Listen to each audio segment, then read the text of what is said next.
Morning.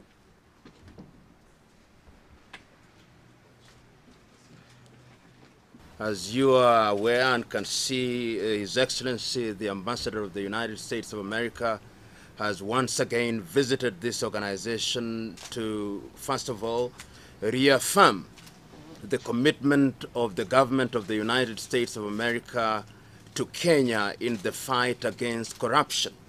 And more specifically, he has supplied me with additional evidence on the infamous Charter Bank Limited. And as you know, under the law that creates us, we are enjoined to receive evidence on any matter relating to corruption from any quarters. It is therefore right, legitimate, and within the law for us to receive this evidence from the Ambassador of the United States of America. In the fight against corruption, every time is the right time. It is a matter that is alive and well. You know, the parliamentary departmental committee is dealing with this particular subject, and we invited all Kenyans, including yourself, to provide us with evidence. If anybody has evidence that will help us in investigating and concluding this matter, everybody is welcome. I have specifically shared some additional information on Charterhouse Bank, which I've given to the director. We also discussed U.S. support for the KACC. We are providing some very specific support, and we'll be doing so over the coming months.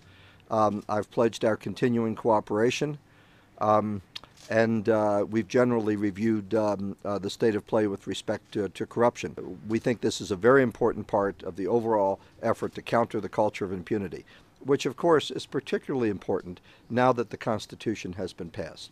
There is the promise of a new dawn in Kenya, but that new dawn can only be achieved if the culture of impunity is dealt with once and for all. It's not for me to say, and I'm not going to talk about the specific evidence that we've given, and the reason I have not named the individuals with respect to the narcotics speech that I gave is because those cases are cases of ongoing investigations, and I would not want to compromise those by giving the names. As I indicated, narcotics trafficking through Kenya is a growing problem. It is a problem that is growing dramatically and has been for some years. This is an issue that most people don't want to talk about, but we have credible information. I would not have made the speech unless we had credible information. The 5 people that I named are not the only people involved. There are allegations regarding others, but they are the people about whom we have the most detailed information. And that's why we focused on them. That's why we have shared those names, and we're also sharing the information that we have with the government. It's a problem that really does threaten the entire fabric of the country. And of course, it's related to impunity. When people launder funds, when people use container terminals to bring in goods, when people pay officials off, it's all part and parcel of this culture of impunity. So drug trafficking, corruption, culture of impunity, it's all one and the same thing, really. This information is only a small part of the overall fight against the culture of impunity. I don't know because it's confidential information, but I'm sure that hundreds of cases are being investigated. So this is only one among many. It's an important one, however. Thank you.